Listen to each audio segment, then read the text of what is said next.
কোথায় তুমি যাচ্ছ? কার পিছনে ছুটছ? কার ঝান্ডা ধরেছ?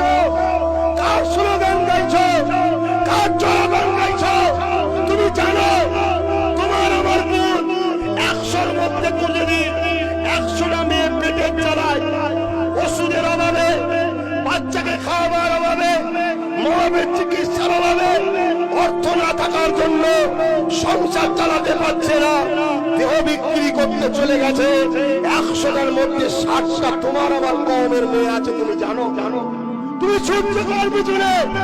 যারা 22,000 কোটি টাকা পার বছরে লুটে খায়, আর ভোটের সময় হয়ে গেলে তোমার আমার পাড়াতে 5 লাখ 10 লাখ 20 লাখ দিয়ে 50 জন দুষ্কৃতীকে পুষে মেরিয়ে বুথ দখল করায়। তুমি জানো 21,500 কোটি টাকা তারা লুটপাট করে খাচ্ছে। আগে আসো, প্রতিজ্ঞা নাও, আমরা লড়াই করবো, গদি দখল করবো, সিংহাসনে আসবো।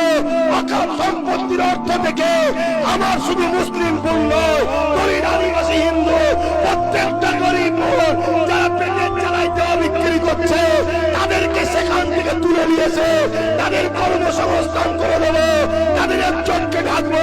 মনে রেখে দিও, যে সমাজে পাপ মোচন করে কিয়ামতের দিনে আমার আল্লাহ তার পাপকে মুছে দিয়ে তাকে আল্লাহ জান্নাতি বানিয়ে দেবে।